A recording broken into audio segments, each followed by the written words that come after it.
Olá, bem-vindos a mais uma série de Quem é Quem na Rede Construção Digital. Hoje recebendo a Gerdau, que dispensa apresentações, a nossa empresa líder na cadeia produtiva da construção, conhecida de todos. Contando com queridos amigos aqui, Lúcio Campos, o nosso líder em Digital e TI da Gerdau. Lúcio, tudo bem por aí? Olá, Bob. Bom dia aí, pessoal. Tudo bem? Obrigado pelo convite aí. Vamos lá para o nosso bate-papo aí.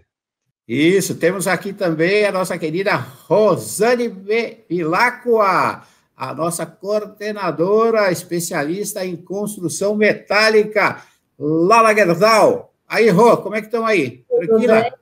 Na expectativa aqui para um bate-papo muito legal hoje. Isso, e Maurício Martins, o nosso especialista em concreto armado, ali também militando lá na Gerdau, pró-industrialização da construção. Como é que está aí, Maurício? Tudo bem, Bob, exatamente isso. Obrigado pelo convite e, como a Rosane, ansiosos aí para poder contribuir com a industrialização. É isso aí, a nossa conversa vai versar sobre inovação, digital e industrialização na construção. A Gerdau está muito conectada com esse assunto, tem toda uma área focada em inovação, transformação digital, industrialização da construção, e nós queremos trazer para essa entrevista, para conhecimento de todos da rede Construção Digital e dos telespectadores que vão nos assistir das redes sociais, o que a Gerdau está fazendo hoje, dentro dessas áreas. Então, a conversa vai rolar por aí, conversa muito interessante, descontraída, para conhecer o que a Gerdau está aprontando nessas áreas. E vamos começar com o Lúcio Campos. Lúcio, então faz aí um breve histórico, quem é quem, né, na rede Construção Digital, tem que começar com um rápido histórico da Gerdau, e você já conecta o seguinte, com esse histórico, por que a Gerdau está focada na inovação, né? Faz parte da estratégia da Gerdau a inovação. Então, você já conta um pouquinho da história, já conecta com inovação. Vamos lá, bola no campo do campus. Vamos lá. Vamos lá. E o pessoal aí, Maurício também, a Rosane, está com a gente há bastante tempo na Gerdau, me ajuda também aí, né? Mas a Gerdau conhece, mas acho que vale só relembrar alguns. Sim, a gente completou esse ano 119 anos de história, então uma empresa aí centenária, né? A gente atua em diversos segmentos, vamos dizer assim, muito importantes no PIB das economias dos 9 países que a gente atua, né? E um deles, né, que é talvez um dos mais importantes aí, é o que a gente vai tratar aqui hoje, que é a parte da construção civil, né? A gente é a maior produtora brasileira de aços, né? E com operações, como falei, nas Américas, né? Na América do Norte, aqui e na América Latina, tá? A gente é uma das maiores recicladoras de sucata do mundo, né? No nosso segmento. Temos uma receita líquida aí da ordem aí de 40 bilhões de reais ao ano, né? Então, um volume bastante expressivo. A gente tem bastante investimento, né? A gente investe uma quantia bastante significativa desta receita, né?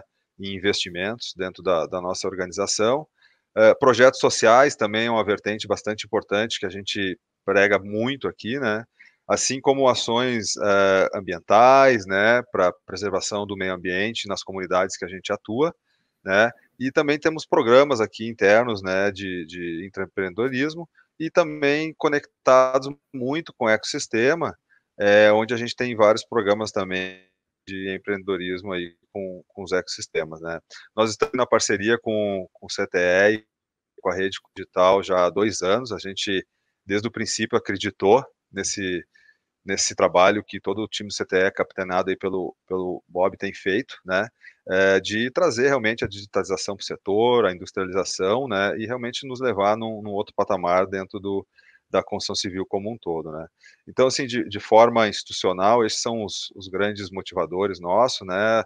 Essa parceria com vocês tem sido muito rica, né, porque tem nos aberto bastante horizontes, bastante discussões, né, com o pessoal do CTE, né.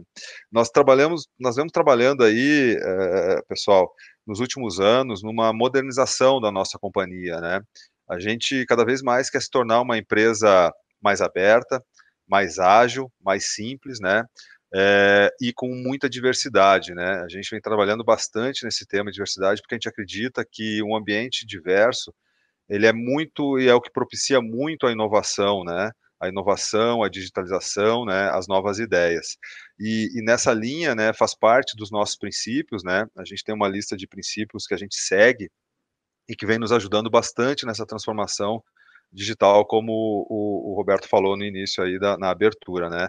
Então, primeiro de tudo, a segurança para nós é em primeiro lugar, e aqui a gente está falando de segurança das pessoas, né, dentro das nossas fábricas, mas também fora, né, que a gente envolve segurança para nós é o pilar dos princípios.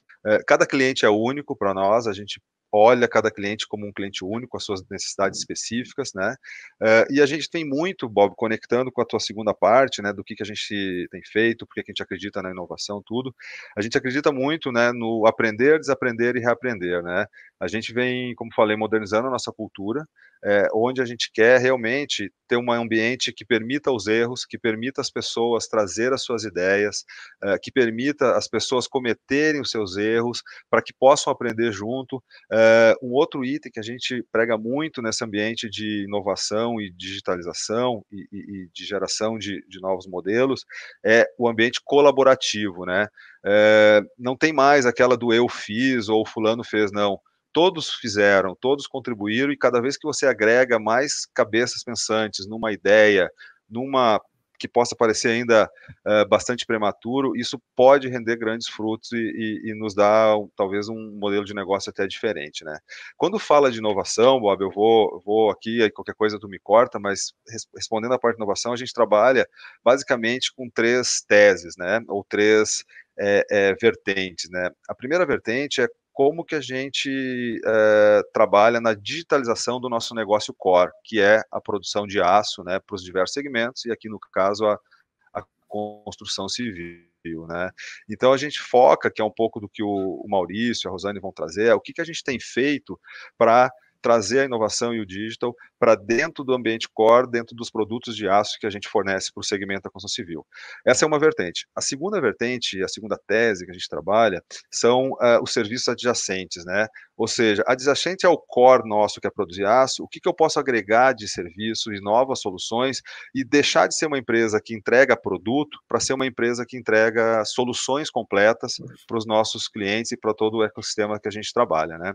E o terceiro vértice de inovação e digital que a gente tem é novos modelos de negócio, né? Ou seja, que não tenham até, inclusive, a ver com aço, né? Então, hoje nós somos uma empresa aberta que a nossa grande meta, e tem sido veiculada aí nas principais mídias, é que nos próximos 10 anos, ou talvez até agora mais acelerado, nós vamos precisar fazer com toda essa crise, é que 20% dessa receita que eu comentei, ela venha de novos negócios, novos serviços.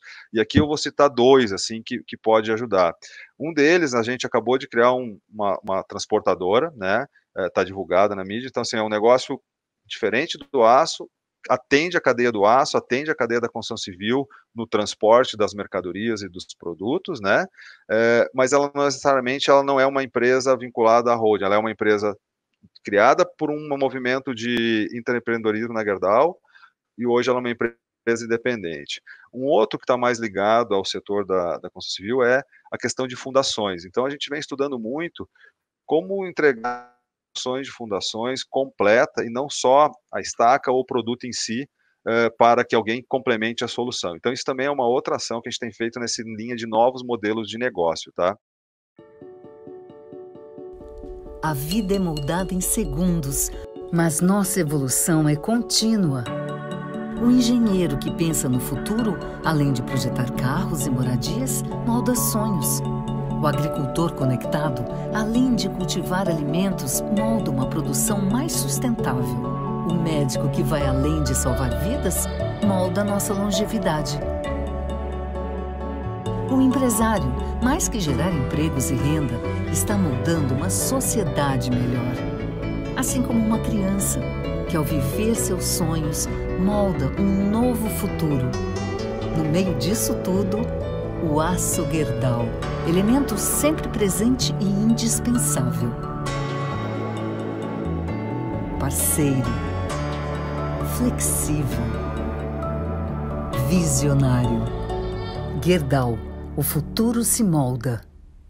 Então, vamos lá, vamos pegar carona, então, na colocação do Lúcio. Vamos explorar, então, esse primeiro pilar de inovação que ele colocou, que é essa inovação focada no core, que é o setor de construção. Então, vamos passar a palavra para a Rosane.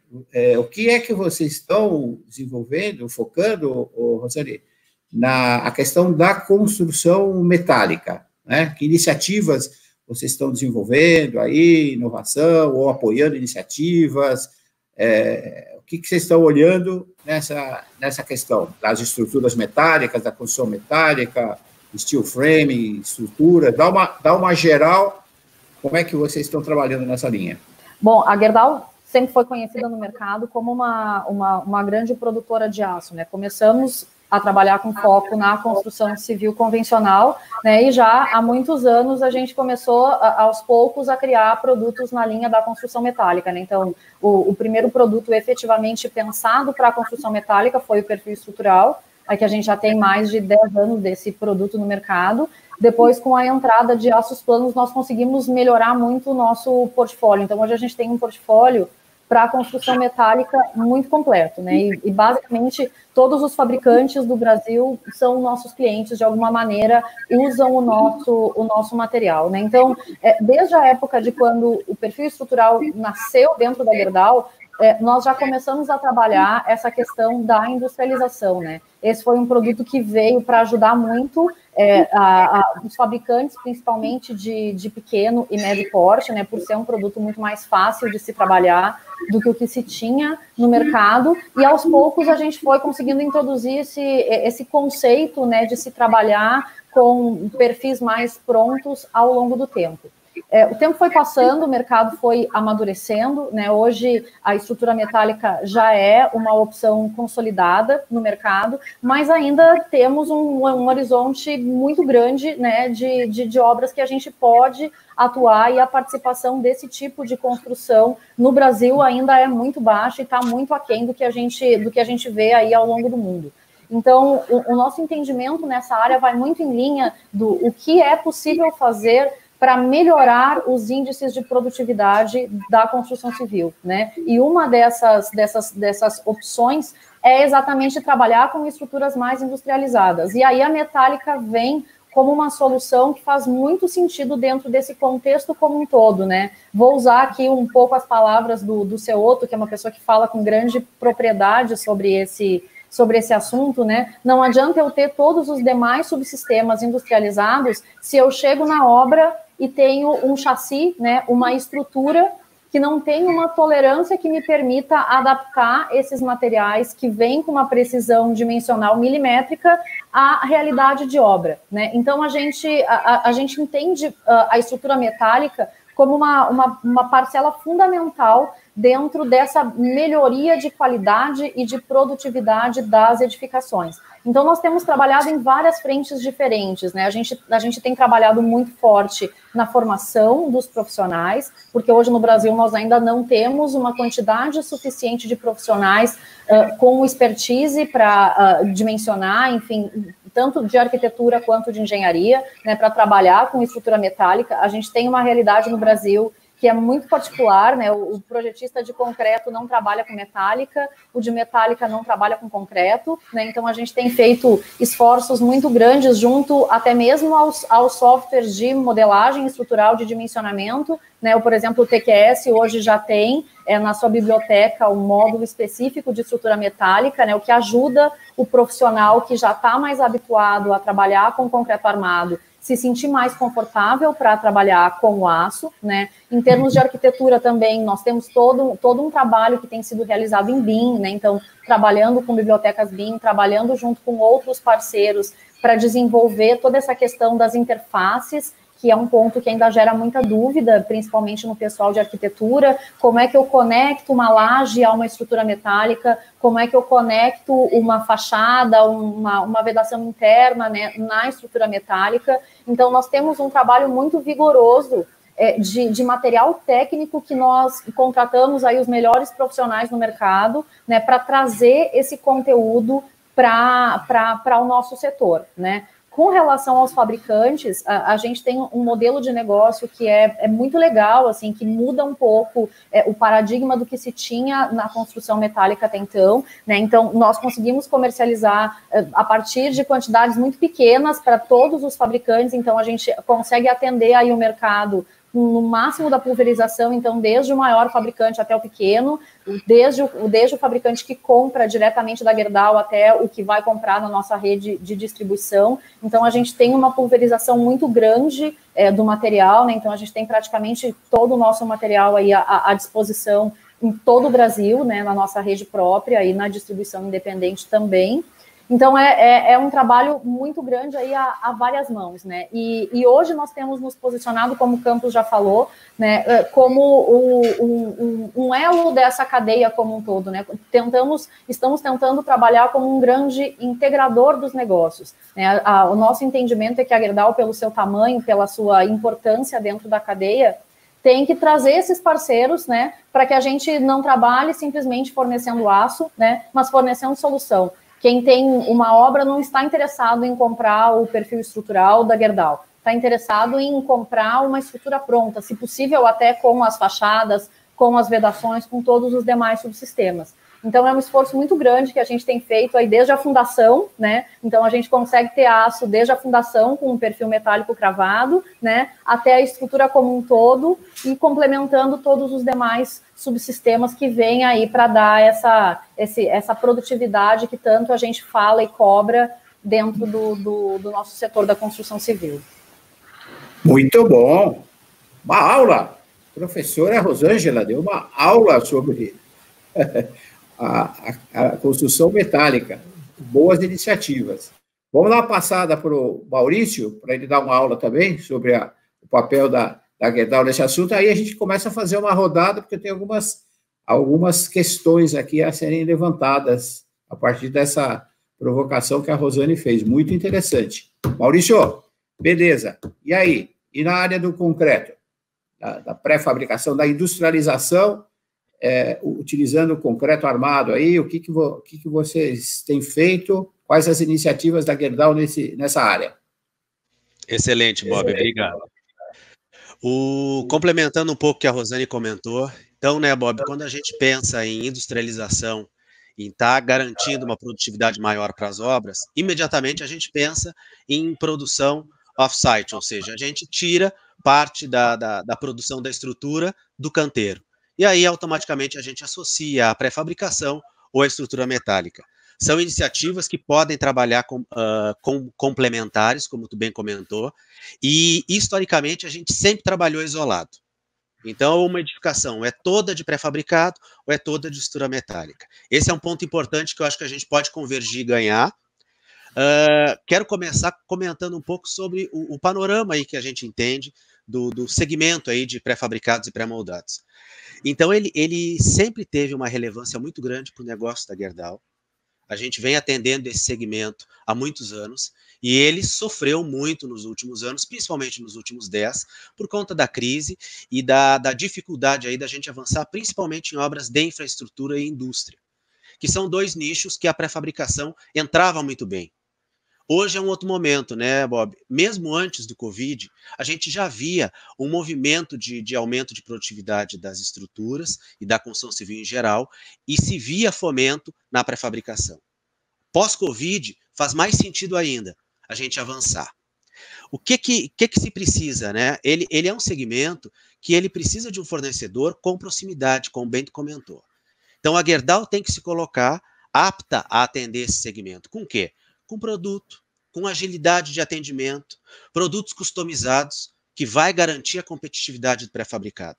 Então, concordo muito com as tuas palavras, que a gente tem que se colocar próximo e buscar o fomento e o desenvolvimento no projeto e em conjunto com o pré-fabricador.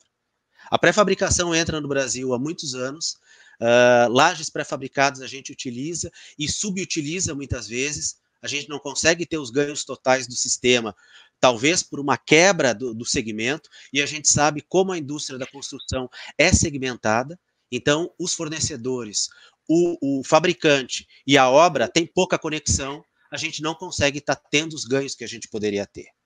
Então, onde a Gerdau consegue estar atendendo e atuando de forma objetiva? Estudando até a armação, Bob. Então, a gente consegue estar fazendo um estudo, a gente consegue estar fazendo uma viabilização, muitas vezes, de um produto especial. Tem um grande ponto importante na pré-fabricação que ajuda muito a indústria, que é a repetição e a organização. Então, eu tenho, inclusive, dentro das unidades que produzem, por exemplo, telas especiais, telas padrão e corte-dobra, protocolos específicos para atender a tolerância dimensional que a forma metálica ou uma forma industrializada de um pré-fabricador precisa. Então, a gente tem essa aptidão, a gente consegue estar produzindo e atendendo, e o nosso intuito, o nosso foco, principalmente nesses últimos 5 anos, é estar buscando desenvolvimento junto com os pré-fabricadores. E a gente tem diversos cases de sucesso, que nós conseguimos estar viabilizando, e aí, muitas vezes é back to basics, porque mesmo tela eletrosoldada, a gente vê que a utilização ela tem diminuído e a gente não consegue capturar todo o ganho. A gente teve importantes desenvolvimentos aí, tanto em túneis para metrôs, como em placas de rolamento, com tela eletrosoldada especial em aço CA50. Então, com repetição e um planejamento bom, a gente consegue avançar. Um outro ponto importante, que eu acho que o BIM, como o Bento comentou, Bob, entra muito na pré-fabricação, é em estar viabilizando realmente uma otimização grande das armaduras e dos projetos, e compatibilizando com outros sistemas. Como a Rosane comentou, as estruturas precisam ter toda a tecnologia possível e tirar de cada material o melhor que cada um pode estar promovendo para a estrutura. E um outro ponto importantíssimo da digitalização e do avanço do BIM, a Rosane muito bem comentou, na estrutura metálica ele entra como um elemento já pronto, né, Rosane?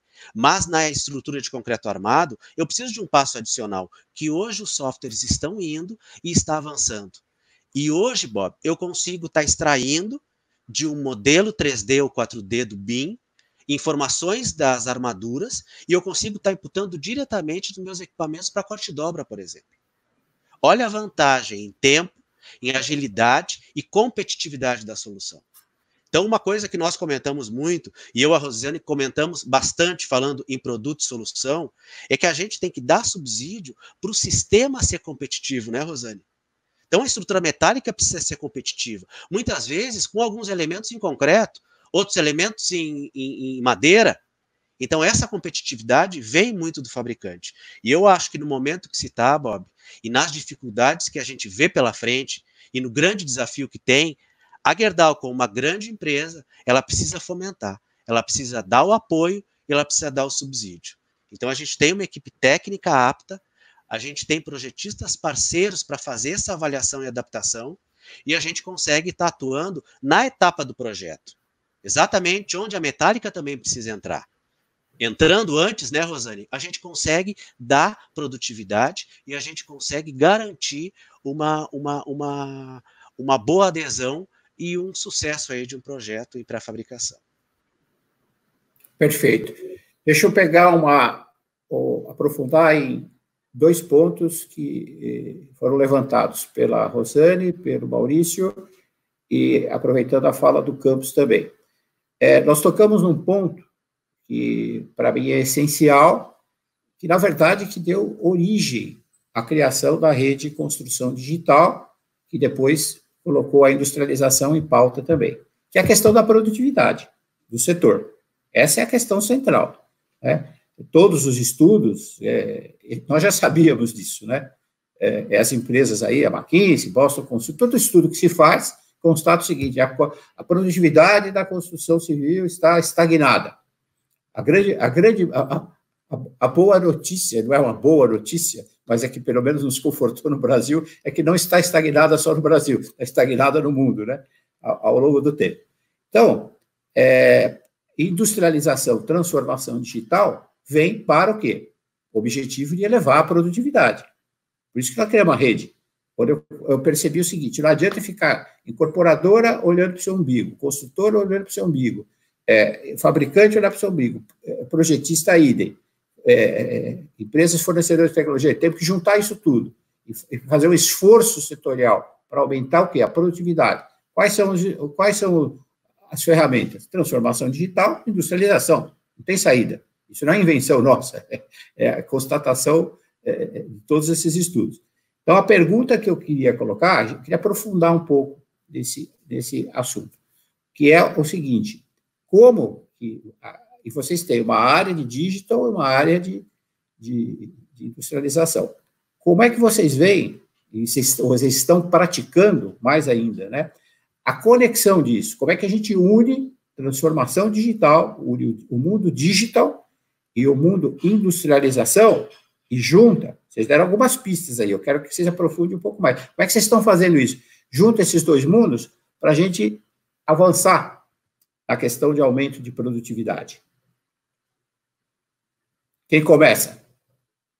Onde que estão os potenciais? Vocês falaram um pouco Posso do começar, BIM, então? Mas Isso. o BIM é um ponto. Que outras potenciais sinergias a gente tem para juntar esses dois mundos?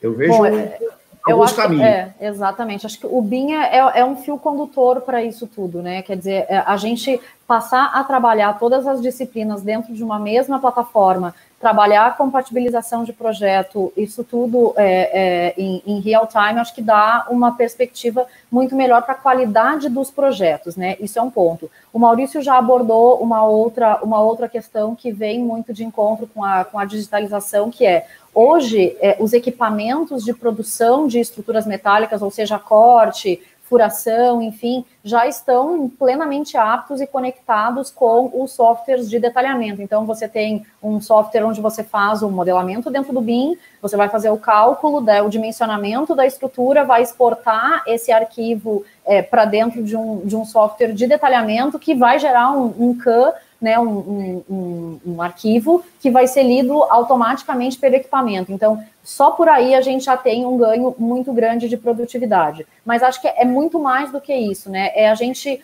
olhar o que é possível fazer para que a gente tenha menos trabalho em obra, né, e mais trabalho na fábrica. Porque a gente tem todo um contexto aí, né, de mão de obra no canteiro, da qualificação dessa mão de obra, do quanto hoje o filho do servente de pedreiro não quer mais ser servente de pedreiro, né? Então a gente caminha a passos não tão largos quanto lá fora, né, mas para uma redução drástica da mão de obra da estrutura, enfim, da construção civil convencional no canteiro, né? Então, eu enxergo como todo um contexto que traz possibilidades da gente trazer para dentro da fábrica, né, das fábricas como um todo. Aqui eu falo da estrutura, mas isso vale para linhas gerais, né, de tudo que a gente fala dentro da construção. Então, a gente trabalhar muito mais se a gente comparar como é uma estrutura metálica hoje, né, e como era uma estrutura metálica há 15 anos atrás, a gente vai observar muitas diferenças, né? Hoje eu já trabalho com quase que 100%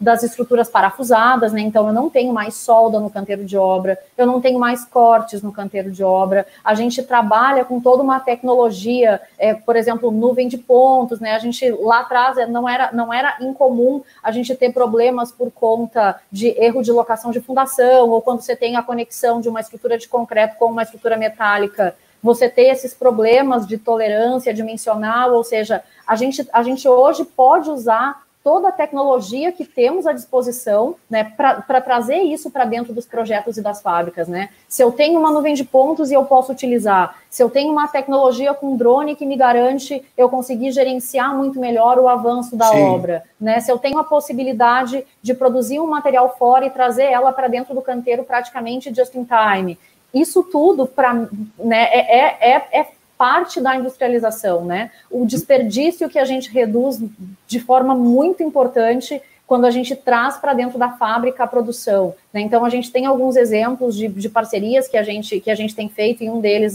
por exemplo, o hospital modular, os 2 hospitais modulares que a Gerdau entrou com parceria aí com a Ambev, com o Zafari, a Ipiranga, que foram produzidos pela Brasil ao Cubo. a gente teve aí um desperdício geral em todo o processo de menos de 3%. Quer dizer, a sustentabilidade desse tipo de solução, né? O quanto a gente pode ter soluções escaláveis, como o Maurício falou, né? Quer dizer, repetição para sistemas industrializados é fator fundamental para a viabilidade. Nós ainda temos uma questão importante a se tratar no Brasil, que é a parte da isonomia fiscal, né? Ou seja, nós somos tributados de maneira diferente por produzir materiais off-site, né? Então, a tributação não nos ajuda, né? Então, a gente tem alguns problemas estruturais que precisam ser tratados, mas, de uma maneira geral, a gente tem percebido uma melhora como um todo, quando a gente tem essas obras onde se aplicam o máximo possível da digitalização nos processos, né? Mas é claro, a gente ainda tem uma penetração muito baixa, né, desse tipo de obras aqui no Brasil, então isso acaba não se refletindo na melhora da produtividade em linhas gerais. Sim. Né, mas eu não acho que seja uma falta de engenharia ou falta de produtos e soluções. O que nós não temos conseguido ainda é mostrar e fazer essa conta correta da viabilidade, né? Porque se criam muitas vezes paradigmas de que se eu for usar uma fachada pronta, uma estrutura metálica, isso é caro, isso só vai dar certo na obra que é muito grande. O arquiteto muitas vezes pensa que ele só vai especificar a estrutura metálica se ela tiver que ficar aparente, e aí a gente entra com outras questões, né, como, por exemplo, proteção contra incêndio.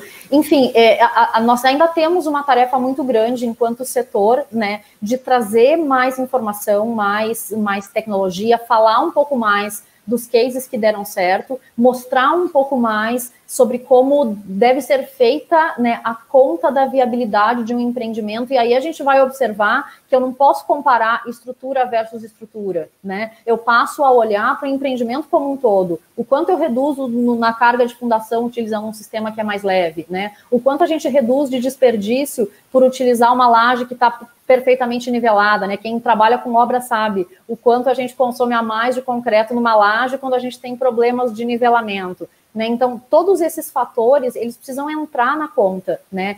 Principalmente quando a gente olha para a vida útil da edificação também. Então, a gente tem aí edificações que têm problemas seríssimos de patologia pós-entrega, enquanto com uma construção modular eu tenho materiais que foram amplamente testados, sistemas que atendem a norma de desempenho e que têm um número, uma quantidade de patologias comprovadamente muito menor mundo afora, né? Então, essa conta precisa ser repensada, né? Modelo de financiamento, porque quando a gente fala de sistemas industrializados, geralmente eu tenho um desembolso antecipado, né? Principalmente da estrutura. O modelo financeiro de financiamento precisa ser repensado também, para que a gente consiga avançar e reduzir um pouco os nossos ciclos tão longos de obras na nossa construção brasileira. Deixa eu colocar só um... Bob, vai lá. Deixa eu acrescentar só um ponto, só para não perder esse raciocínio da Rosane, que é essa forma cartesiana que a gente tem de analisar essa história da viabilidade. Então, assim, é custo por metro quadrado. Então, você pega o sistema combustível, mas ele custa X% mais que o sistema convencional, que é a forma mais estúpida que existe de analisar custo, né, e viabilidade. Porque o que acontece? Veja o caso dos hospitais, né, que você acabou de... Acompanhei com vocês isso, com o Ricardo Matheus, lá do Brasil ao Cubo. Por que se consegue fazer o hospital lá, que ele me deu dado com 33 dias, e segundo ele me falou lá do Rio Grande do Sul, fizeram em 27 dias, né? É a história do modelo de negócio. Quem puxa o prazo, quem puxa a tecnologia é o modelo de negócio. Pega o caso de hotelaria, por exemplo, o caso de hotel.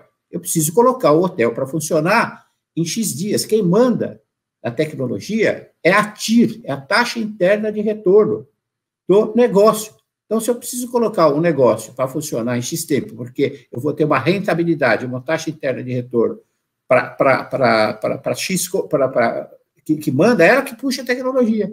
Por que o Ceoto está fazendo aqui na Urbic a obra em 6 meses? Porque o modelo de negócio dele é para a renda, e quanto mais rápido ele consegue colocar o prédio em operação, melhor para o investidor.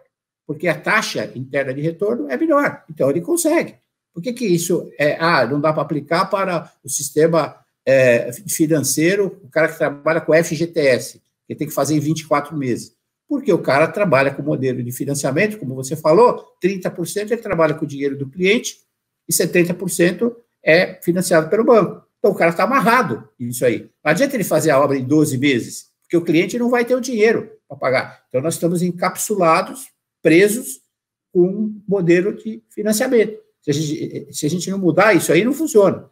Então, a gente tem que olhar o modelo de negócio, discutir viabilidade e tecnologia a partir do modelo de negócio, e não fazer essas contas, né? Ele pode custar mais caro por metro quadrado? Pode.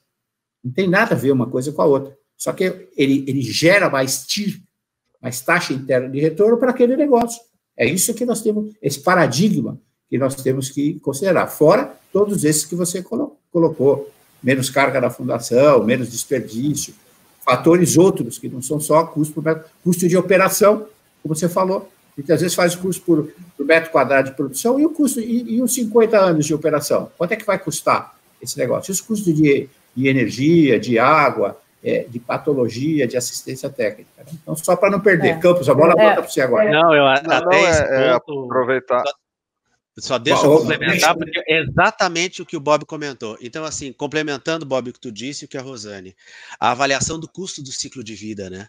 Esse é um outro ponto-chave que a gente adicionando mais qualidade, a gente vai adicionar uma durabilidade maior da estrutura.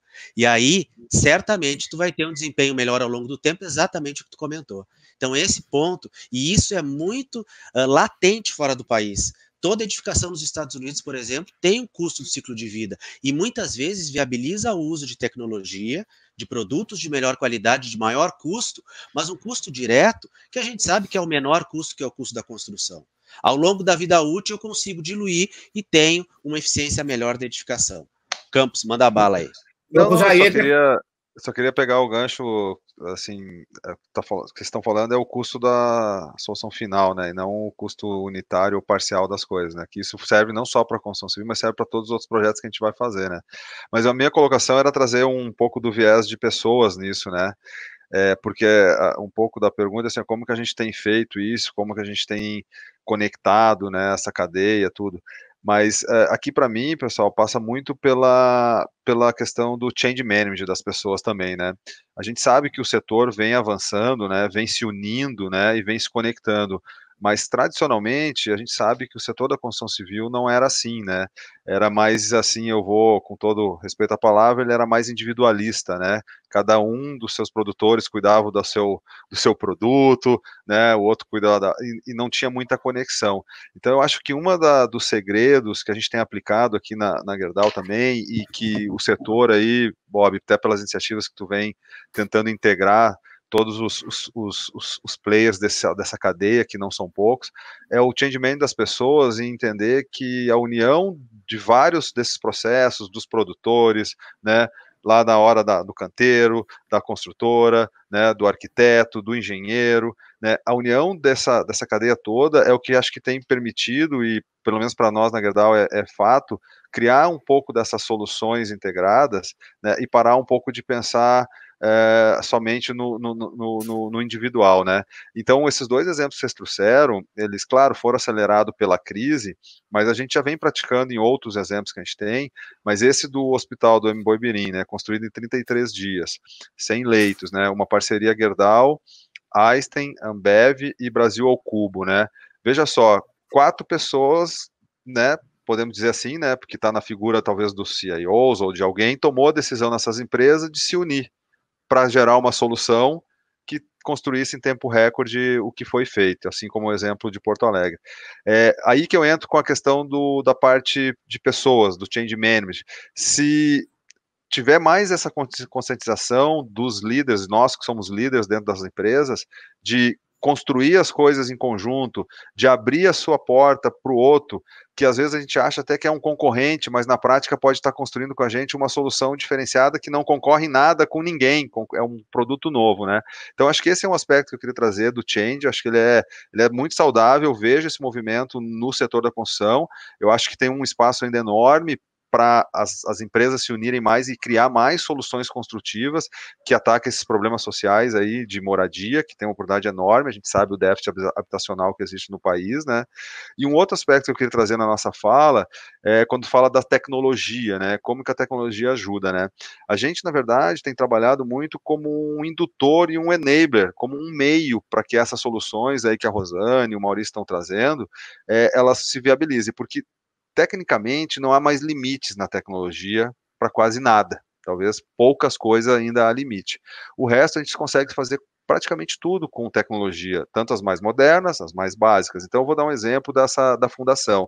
Nós nos deparamos com uma situação nessa inovação que a gente estava fazendo, que a gente precisava monitorar a profundidade de cravamento da estaca à distância. Não existe tecnologia que faça isso, porque hoje o monitoramento é na máquina, é direto no equipamento, é de nível 1 só. E a gente, em conjunto com outro player de tecnologia do mercado, e aí conectando o ecossistema e a questão do change de pessoas que eu venho trazendo forte, a gente começou a desenvolver uma tecnologia com base em gravidade e tudo, que faz a medição com um nível de aferição bastante, assim, quase 100% preciso, tem uma variação pequena. E hoje a gente consegue monitorar a distância quanto está sendo cravado da estaca no solo, no canteiro. Então, mas por que isso foi feito? Só por causa da tecnologia? Não, a tecnologia foi um meio, mas porque as pessoas entenderam que tinha aqui um problema para resolver, tinha uma dor, tinha uma oportunidade de negócio, né?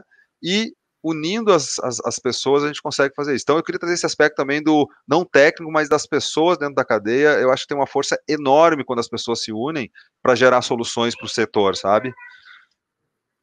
E só complementando, Campos, falando um pouco de hardware, como a Rosane comentou, a parte digital é importantíssima internamente.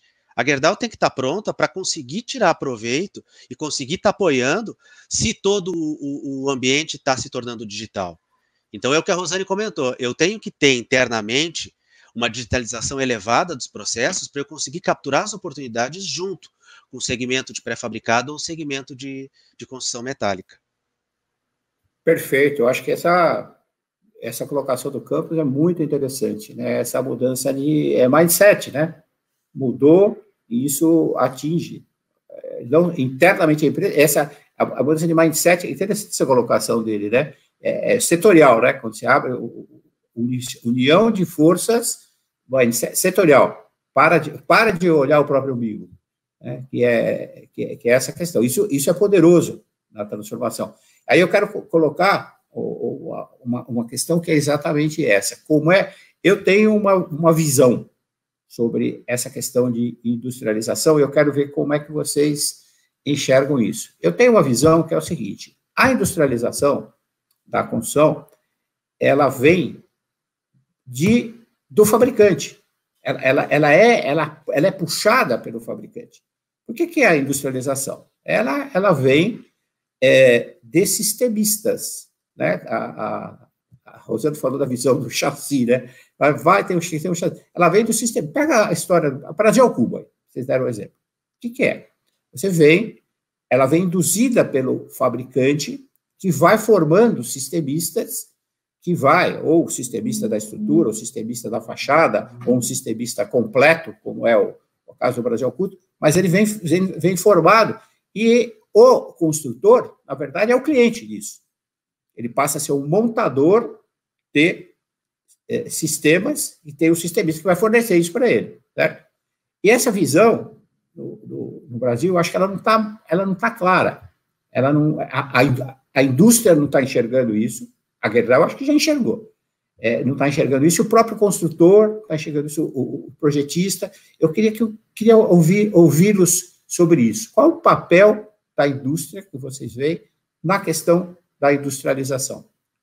Como é que a Gerdau vê isso? Como é que vocês veem isso? Eu acho que isso ajuda muito até pegando a colocação do Campos, porque é o papel, na minha cabeça, é um papel de protagonista. Se a gente olhar os vários players do setor, quem são os protagonistas? Tudo bem, é um mindset geral, altera o mindset, todo mundo se une em prol, mas sempre tem quem é mais ou menos protagonista, quem puxa, né? Quem é a vanguarda, quem tem o papel mais relevante, no sentido de formar a cadeia da industrialização, né? Quem protagoniza mais. Quero ouvi-los sobre isso. Papel da indústria. Quem começa? Pergunta muito difícil. Vai lá, Maurício. Gente. Vai lá, Maurício. Posso falar um pouco? Eu te ajudo também. Então, Bob, assim, o que a gente identifica aí, falando de diversos segmentos? Solução construtiva, solução de core, frame, a gente só vai avançar em conjunto. A gente não consegue fazer isoladamente, como exatamente tu comentou. A indústria, ela tem papel e obrigação de fomentar e de apoiar. Então, sim, hoje, são sistemistas, como no caso da Rosane, mas são empresas de pré-fabricados que têm que trabalhar em conjunto e precisam trabalhar em conjunto com a Gerdau e com os fornecedores para conseguir estar trazendo a solução. Então, esse fomento é importante e hoje, Bob, muito mais do que em outros momentos que se vivia, que os produtos se vendiam por si só, porque o vergalhão é muito antigo, a gente sabe, a estrutura metálica é extremamente antiga fora do país, hoje mais recente aqui, mas se eu não entregar a solução, ninguém vai sobreviver e a gente não vai conseguir alavancar. Então, é proximidade, é associação. Então, hoje, é um outro momento que a Gerdau vive, muito impactado aí pela questão de pessoas, como o Campos comentou, e essa vontade de prestar serviço, de estar dando apoio e parcerias. Então, é com parcerias e é com trabalhos em conjunto. Então, são associações que vão fazer, sim, com que a gente avance. E a Gerdau, protagonista, dando apoio e impulsionando. Porque o serviço entregue, a solução, é o que vai nos garantir os próximos aí 100 anos, com certeza. Muito bom, é isso aí. Eu acho que eu posso complementar um pouquinho também, claro, até trazendo um pouquinho mais para o micro, né? Eu acho que a Gerdau, até como produtora de praticamente todos os sistemas que a gente tem aí quando se fala de estruturas, né? A gente só não entra na madeira, mas entramos no concreto armado moldado em loco, no pré-fabricado, na estrutura metálica. Eu acho que é importante a gente que nós tenhamos a isenção de saber identificar qual é a melhor opção para cada obra, né? Então, uma coisa que nós vemos que o mercado reconhece é a Gerdau como uma empresa de excelência. Se um cliente chega nos solicitando, né, um auxílio técnico, uma informação, não necessariamente porque eu trabalho com a construção metálica, o aço vai ser a melhor solução para todo tipo de obra, né? Então, a gente ter todo esse conhecimento interno para eu poder encaminhar um projeto para o Maurício avaliar, para ele identificar qual é a melhor, a solução mais otimizada dentro de toda a cesta de produto que nós temos e entregar o melhor produto para o cliente, eu acho que é algo de grande valor, né? Porque hoje nós valemos a informação que nós podemos passar para o mercado. Então, a gente trabalha de maneira muito conectada, né? E não são raras as obras que hoje nós temos trabalhado com sistemas mistos híbridos, né? Então, você tem uma edificação onde, geralmente, uma edificação um pouco maior, você vai trabalhar um pilar misto, porque o concreto é muito melhor do que o aço, a compressão, né? Você vai ter um core que é de concreto, você vai ter uma estrutura metálica, você pode ter uma laje, que pode ser uma laje pré-fabricada, mas pode ser uma laje em steel deck, eu posso ter madeira entrando nessa composição como um todo, né? Então, ter profissionais que tenham a capacidade de identificar as melhores soluções, né? E identificar otimização de produto é de uma riqueza muito grande. E isso a Gerdau faz com excelência já há muito tempo para o mercado, né? Então, nós conseguimos atrair toda essa cadeia que presta serviços, né, de fato, porque nós temos profissionais aptos a dar as melhores soluções para o mercado, e claro, é a nossa função também induzir novas tecnologias, né? Então, toda vez que a gente tem a possibilidade de falar de alguma coisa diferente, é nossa função, né, de divulgar isso para o mercado, trazer as melhores práticas, né, e mostrar que é possível. Então, assim, o case, por exemplo, do Ceoto, da Urbic, é um exemplo espetacular, né? Não, a estrutura metálica não funciona para o habitacional. E tá lá, tá funcionando, né? E assim, não é simplesmente acompanhar um negócio e depois sair disso, né? É ajudar, então, ter toda essa conexão, como nós temos com ele no caso, no que mais a gente pode otimizar essa estrutura metálica, o que a gente pode mudar aqui. Então, a gente vê uma evolução de um projeto para o outro, né? De coisas que podem ainda ser melhores, né? E a gente trazer isso para o mercado, olha, dá certo, né? E aqui não precisou ter nenhum investimento da Gerdau, foi único e simplesmente o know-how que nós temos somado ao know-how que a Orbic tem, que é enorme, né, na parte de gestão de obras, e aí a gente tem um produto que comprovadamente já foi replicado. Acho que essa é muito da nossa função, né? Mostrar as possibilidades, mostrar o que dá certo e sem ter problema nenhum em assumir as fragilidades que um ou outro produto podem ter em determinadas situações. É isso aí, uma visão generosa, né? Isso é fantástico. Está em linha total com as tendências mundiais de industrialização. Hoje, todos os sistemas construtivos e os materiais conversam entre si. Não é mais aquela, não, isso aqui é concreto, isso aqui é metálico, isso aqui é meu, isso aqui é madeira. Não existe mais isso, acabou. É a generosidade, a pluralidade, como diz o Campos lá, a diversidade de materiais e tecnologias conversando para potencializar o que é de melhor de cada uma dessas tecnologias. Campos, quer complementar para fechar? Não, acho que eles falaram bem, aqui vai ser bem rápido, por trás da fala deles também tem muito, assim, das nossas parcerias com os clientes também, né, então a gente tem muita parceria com o ecossistema como um todo, como falamos aí, exemplos, e a gente também tem iniciativas específicas com alguns clientes no experimento e no desenvolvimento de novas soluções, né, a gente também encontra no mercado clientes que estão muito abertos, muito disponíveis para experimentar junto e testar uma nova solução, então acho que também o trabalho que a Rosane, o Maurício e toda a equipe ali de marketing, o pessoal de vendas faz também junto com esses clientes que estão dispostos a inovar, e que tem uma gama muito grande dentro da nossa carteira, a gente conecta com eles também e também faz algumas ações específicas. Alguns deles até fazem parte aí da rede de construção digital, né? E o outro comentário é assim, a gente tem um núcleo de inovação, se não me engano é em Manchester, eu acho, Maurício e a Rosane me ajudam, que é o NIMA, que é o Núcleo de Inovação de Novos Materiais. O que é isso? A gente também tem uma frente discutindo, né, o famoso grafeno e seus impactos, né, no aço e tudo, e o que a gente pode tirar de proveito disso para as novas soluções em aço, em compostos de aço de formas mais leves, para trazer estruturas mais leves, né, trazer uma otimização desse custo final da obra como um todo. Tem uma vertente, é claro, desse núcleo que é muito voltado para a indústria automobilística, que não é o caso aqui, mas a gente está lá apostando num núcleo de inovação de materiais, justamente sendo protagonista nesse tema, como tu falou, Bob, porque daqui a pouco a gente pode identificar umas oportunidades grandes que não sirva só para o setor automobilístico, mas que sirva também para uma estrutura em aço dentro da construção civil. Então, eu queria só trazer esses dois pontos aí, que eu acho que o resto a Rosane e o Maurício colocaram muito bem aí também, tá? E um ponto importante, só para complementar o Campos na questão do NIMA, assim, né, Bob, são dores grandes que a gente tem, e com relação à durabilidade, por exemplo, corrosão, aumento de resistência mecânica, é uma tendência mundial, os aços aumentarem a sua resistência para tornar toda essa solução em aço, concreto e diversos sistemistas mais competitiva. Então isso, o NIMA está muito atento.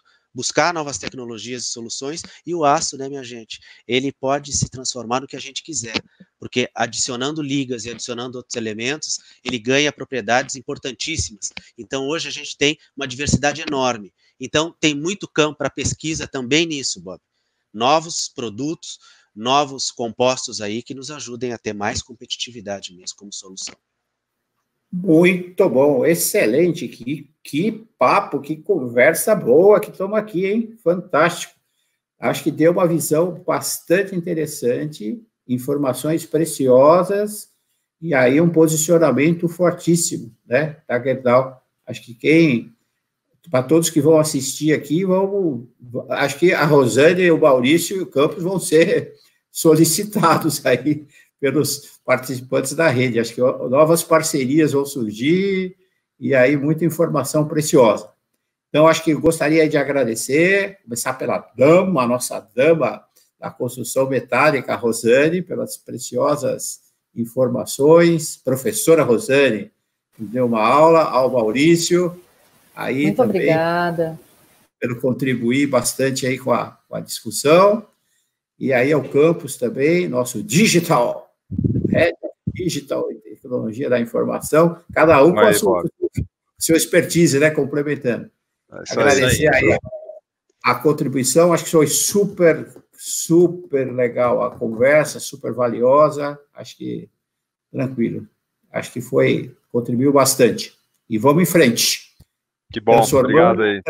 Transformando a construção, deixando um legado, elevando a produtividade, saindo da mesmice e transformando o setor. Parabéns pelo trabalho aqui no Mboi Mirim, do hospital, com a Brasil ao Cubo, lá com a Ambev, do Rio Grande do Sul. É fantástico, né? E a gente precisa colocar isso mais na mídia, isso tem que sair no Jornal Nacional. Os caras noticiam que a China... Saiu um vídeo. Saiu no Jornal Nacional. Inclusive, tem um vídeo dele, depois a gente pode mandar para vocês aí, tem uma gravação lá da reportagem. No meu LinkedIn está postado já, o primeiro que saiu, aquele inicial, já está lá.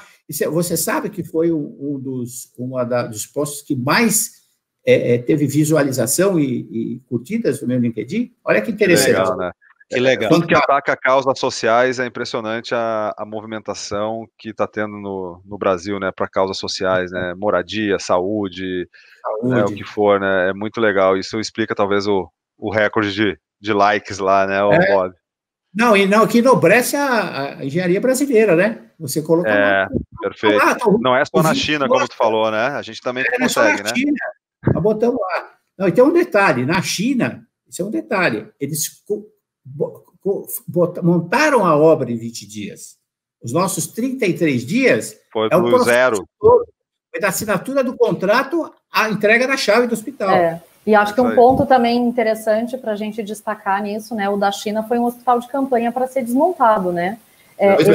Esses dois hospitais, além de atenderem a esse momento da pandemia, eles vão ser um legado para a comunidade, né? Os dois hospitais são públicos, né? Atendidos pelo SUS, e que vão ficar para a comunidade, né? A gente sabe o quanto o nosso sistema de saúde é carente, então você poder proporcionar uma obra que atende a esse momento da emergência, da gravidade, mas que depois vai ficar para essa população local que precisa tanto, nos dá orgulho dobrado, né? E eu acho que outro ponto que vale destacar também com relação a essa questão dos hospitais, engenharia 100% nacional.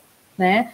A gente sempre olha para fora e acha que as soluções não estão aqui dentro de casa, e estão todas dentro de casa, né? Então, eu estendo os meus parabéns a todos que participaram desse projeto de maneira direta ou indireta, tantos parceiros que auxiliaram a Brasil ao Cubo, que nos auxiliaram, que fizeram com que isso pudesse se tornar realidade, e que de uma maneira indireta também traz um pouco à luz essa discussão, né, do quanto podemos fazer diferente na construção civil, né, do quanto talvez esses questionamentos que o setor começa a se fazer com mais potência agora nesse momento de pandemia, o quanto a gente vai poder tirar proveito disso no sentido positivo mesmo da coisa, né, de evoluir mais, em pensar diferente, em trabalhar de maneira mais colaborativa, né, chamar os profissionais a trabalharem de maneira mais multidisciplinar, entender um pouco mais os processos um do outro, né, de como a gente pode viabilizar empreendimentos não só hospitalares, né, mas principalmente,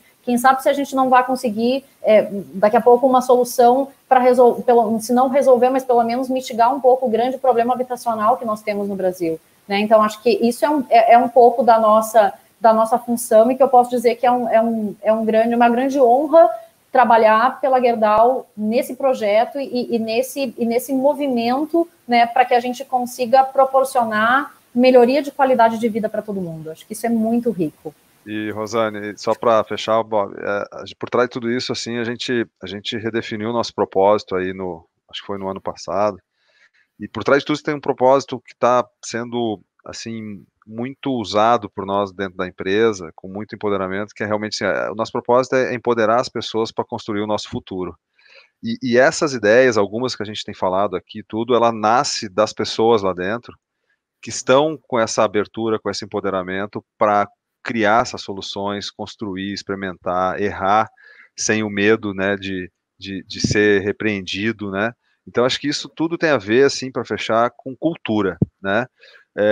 para haver a transformação de qualquer coisa dos setores, das empresas, precisa estar embasado numa transformação cultural também muito forte das pessoas e organizada pelos líderes, nós que somos líderes dessas companhias também, né? Então, acho que esse é o fruto, assim, se for perguntar o que está por trás de tudo isso, eu diria cultura, nossa transformação, nossa abertura, nosso propósito, sabe? De realmente atacar e ter abertura para fazer as coisas, né? Muito bom, fantástico. E entrevista maravilhosa. Estou feliz aqui. Eu já sou motivado, plugado no 220, já estou no 380 depois desse negócio aqui. Ok? Então, grato, muito obrigado. Acho que vamos. Namastê.